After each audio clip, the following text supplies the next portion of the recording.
Chapter Chapter 14. Gertie Farish, the morning after the Wellington Bry's entertainment, woke from dreams as happy as lilies. If they were less vivid in hue, more subdued to the half-tints of her personality and experience, they were for that very reason better suited to her mental vision. Such flashes of joy as Lily moved in would have blinded Miss Farish, who was accustomed, in the way of happiness, to such scant light as shone through the cracks of other people's lives. Now she was the centre of a little illumination of her own, a mild but unmistakable beam, compounded of Lawrence Selden's growing kindness to herself and the discovery that he extended his liking to Lily Bart. If these two factors seem incompatible to the student of feminine psychology, it must be remembered that Gertie had always been a parasite in the moral order, living on the crumbs of other tables and content to look through the window at the banquets spread for her friends. Now that she was enjoying a little private feast of her own, it would have seemed incredibly selfish not to lay a plate for a friend, and there was no one with whom she would have rather shared her enjoyment than Miss Bart. As to the nature of Selden's growing kindness, Gertie would no more have dared to define it than she would have tried to learn a butterfly's colors by knocking the dust from its wings. To seize on the wonder would be to brush off its bloom, and perhaps see it fade and stiffen in her hands. Better the sense of beauty palpitating out of reach, while she held her breath and watched where it would alight. Yet Selden's manner at the Bry's had brought the flutter of wings so close that it seemed to be beating in her own heart. She had never seen him so alert, so responsive, so attentive to what she had to say.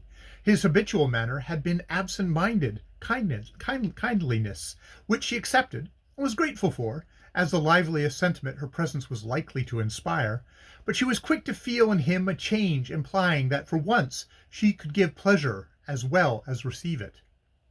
It was so delightful that this higher degree of sympathy should reach through their interest in Lily Bart.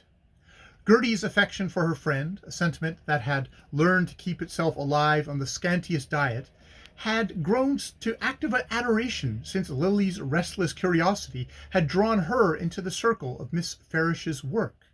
Lily's taste of beneficence had awakened in her a momentary appetite for well-doing. Her visit to the girls' club had first brought her in contact with the dramatic contrasts of life.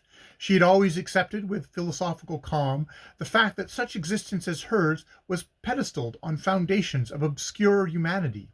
The dreary limbo of dinginess lay all around and beneath that little illuminated circle in which life reached its finest effervescence, as the mud and sleet of a winter night enclose a hothouse filled with tropical flowers. All this was in the natural order of things, and the orchid basking in its artificially created atmosphere, could round the delicate curves of its petals undisturbed by the ice on the panes. But it is one thing to live comfortably with the abstract conception of poverty, another to be brought in contact with its human embodiments.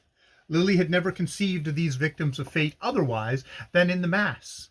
That the mass was composed of individual lives, innumerable separate centers of sensation, with her own eager reachings for pleasure, her own fierce revulsions from pain, that some of these bundles of feeling were clothed in shapes not so unlike her own, with eyes meant to look on gladness and young lips shaped for love, this discovery gave Lily one of those sudden shocks of pity that sometimes decentralize a life. Lily's nature was incapable of such renewal. She could feel other demands only through her own, and no pain was long vivid which did not press on an answering nerve. But for the moment she was drawn out of herself by the interest of her direct relation with a world so unlike her own. She had supplemented her first gift by personal assistance to one or two of Miss Farish's most appealing subjects, and the admiration and interest her presence excited among the tired workers at the club ministered in a new form to her insatiable desire to please. Gertie Farish was not as close enough a reader of character to disentangle the mixed threads of which Lily's philanthropy was woven. She supposed her beautiful friend to be actuated by the same motive as herself, that sharpening of the moral vision which makes all human suffering so near and insistent that the other aspects of life fade into remoteness. Gertie lived by such simple formulas that she did not hesitate to class her friend's state with the emotional change of heart to which her dealings with the poor had accustomed her, and she rejoiced in the thought that she had been the humble instrument of this renewal. Now she had an answer to all criticisms of Lily's conduct. As she had said, she knew the real Lily, and the discovery that Selden shared her knowledge and raised her placid acceptance of life to a dazzled sense of possibilities, a sense farther enlarged in the course of the afternoon by the receipt of a telegram from Selden asking if he might dine with her that evening.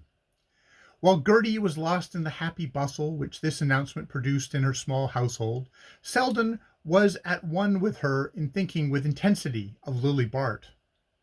The case which called him to Albany was not complicated enough to absorb all his attention, and he had the professional faculty of keeping part of his mind free when its services were not needed.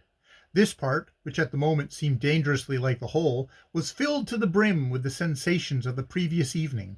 Selden understood the symptoms. He recognized the fact that he was paying up, as there has always been a chance of him having to pay up, for the voluntary exclusions of his past.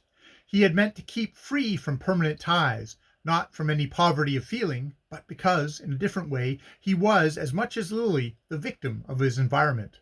There had been a germ of truth in his declaration to Gertie Farish that he had never wanted to marry a nice girl, the adjective connoting in his cousin's vocabulary certain utilitarian qualities which are apt to preclude the luxury of charm. Now it had been Selden's fate to have a charming mother. Her graceful portraits, all smiles and cashmere, still emitted a faint scent of the undefinable quality. His father was the kind of man who delights in a charming woman, who quotes her, stimulates her, and keeps her perennially charming. Neither one of the couple cared for money, but their disdain of it took the form of always spending a little more than was prudent. If their house was shabby, it was exquisitely kept. If there were good books on the shelves, there was also good dishes on the table. Selden Sr. had an eye for a picture, his wife an understanding of old lace, and both were so conscious of restraint and discrimination in buying that they never quite knew how it was that the bills mounted up. Though many of Selden's friends would have called his parents poor, he had grown up in an atmosphere where restricted means were felt only as a check on aimless profusion, where the few possessions were so good that their rarity gave them a merited relief, and abstinence was combined with elegance in a way exemplified by Mrs. Selden's knack of wearing her old velvet as if it were new. A man had the advantage of being delivered early from the home point of view, and before Selden left college he had learned that there are as many different ways of going without money as spending it. Unfortunately, he found no way as agreeable as that practiced at home, and his views of womankind, and especially, were tinged by the remembrance of the one woman who had given him his sense of values. It was from her that he inherited his detachment from the sumptuary side of life, the Stoic's carelessness of material things, combined with the Epicurean pleasure in them. Life shorn of either feeling appeared to him a diminished thing, and nowhere was the blending of the two ingredients so essential as in the character of a pretty woman. It had always seemed to Selden that experience offered a great deal beside the sentimental adventure, yet he could vividly conceive of a love which should broaden and deepen till it became the central fact of life. What he could not accept, in his own case, was the makeshift alternative of a relation that should be less than this, that this should leave some portion of his nature unsatisfied, while it put an undue strain on others. He would not, in other words, yield to the growth of an affection which might appeal to pity, yet leave the understanding untouched. Sympathy should no more delude him than a trick of the eye, the grace of helplessness than a curve of the cheek. But now, that little but passed like a sponge over all his vows. His reasoned out resistance seemed for the moment so much less important than the questions as to when Lily would receive his note. He yielded himself to the charm of trivial preoccupations, wondering at what hour her reply would be sent, with what words it would begin. As to its import he had no doubt. He was sure of her surrender as of his own, and so he had leisure to muse on all its exquisite details, as a hard worker on a holiday morning might lie still and watch the beam of light travel gradually across his room. But if the new light dazzled, it did not blind him.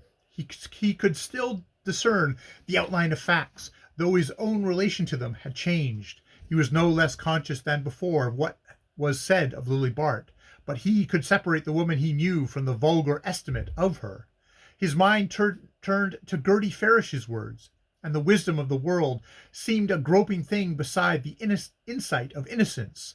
Blessed are the pure in heart, for they shall see God, even the hidden God in their neighbor's breast. Selden was in the state of impassioned self-absorption that the first surrender to love is. His cravings was for the companionship of one whose point of view should justify his own, who should confirm, by deliberate observation, the truth to which his intuitions had leaped. He could not wait for the midday recess, but seized a moment's leisure in court to scribble his telegram to Gertie Farish. Reaching town, he was driven direct to his club, where he hoped a note from Miss Bart might await him, but his box contained only a line of rapturous assent from Gertie, and he was turning away disappointed when he was hailed by a voice from the smoking room. "Hello, Lawrence, dining here? Take a bite with me. I've ordered a canvas back." He discovered Trenner in his day clothes, sitting with a tall glass at his elbow behind the folds of a sporting journal. Selden thanked him, but pleaded an engagement. "Hang it! I believe every man in town is an engagement tonight. I shall have the club to myself. You know how I'm living this winter, rattling around that empty house. My wife meant to come to town today, but she put it off again. And how is a fellow to dine alone in a room with a looking glass cupboard, and nothing but a bottle of Harvey sauce on the sideboard? I say, Lawrence, chuck your engagement. Take pity on me. Gives me the blue devils to dine alone, and there's nobody but that canting ass Weatherall in the club." "Sorry, Gus, I can't do it." As Selden turned away, he noticed the dark flush on Trenner's face, the unpleasant moisture of his intensely white forehead, the way his jeweled rings were wedged in the creases of his fat red fingers. Certainly the beast was predominating, the beast at the bottom of the glass, and he had heard this man's name coupled with Lily's. Bah! The thought sickened him. All the way back to his room he was haunted by the sight of Trenner's fat, creased hands. On his table lay the note. Lily had sent it to his rooms. He knew what was in it before he broke the seal. A grey seal with beyond, beneath a flying ship.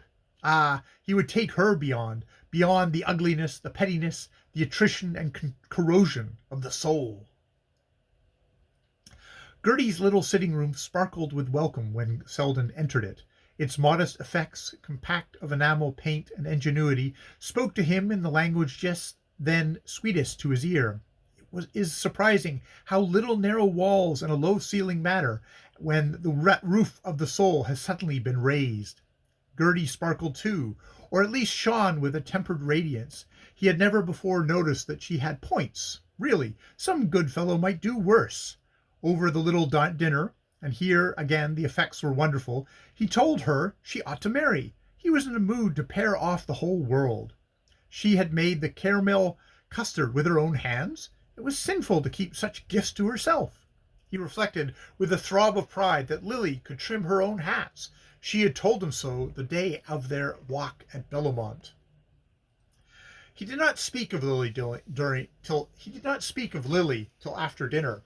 During the little repast he kept talk on his hostess, who, fluttered at being the center of observation, shone as rosy as the candle shades she had manufactured for the occasion. Selden evinced an extraordinary interest in her household arrangements, complimenting her on the ingenuity with which she had utilized every inch of her small quarters, asked how her servants managed about afternoons out, learned that one may improvise delicious dinners in a chafing dish, and uttered thoughtful generalizations on the burden of a large establishment.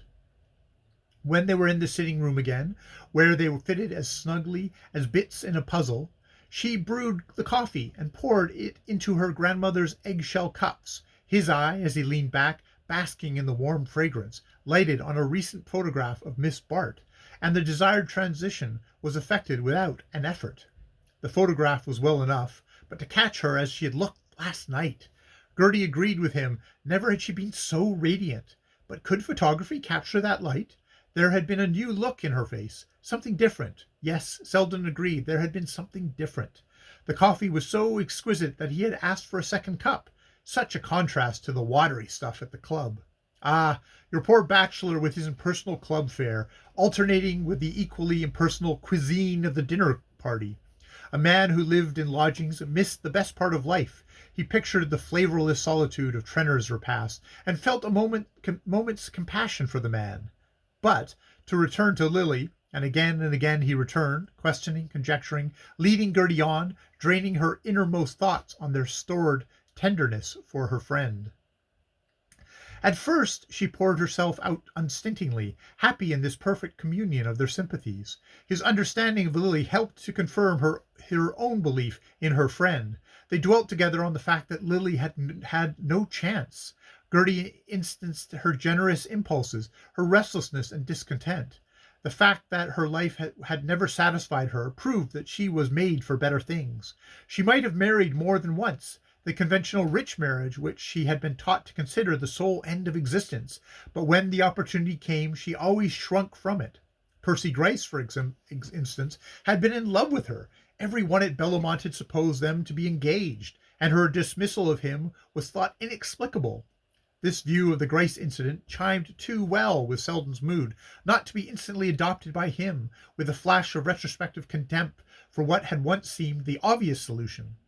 If rejection there had been, and he wondered now that he had ever doubted it, then he held the key to the secret, and the hillsides of Bellomont were lit up not with sunset, but with dawn. It was he who had wavered and disowned the face of opportunity, and the joy now warming his breast might have been a familiar inmate if he had captured it in its first flight. It was at this point, perhaps, that a joy just trying its wings in Gertie's heart dropped to the earth and lay still. She sat facing Selden, repeating mechanically, "No, she has never been understood," and all the while she herself seemed to be sitting in the center of a great glare of comprehension. The little confidential room, where a moment ago their thoughts had touched elbows like their chairs, grew to unfriendly vastness, separating her from Selden by all the length of her new vision of the future, and that future stretched out interminably with her lonely figure toiling down it, a mere speck on the solitude.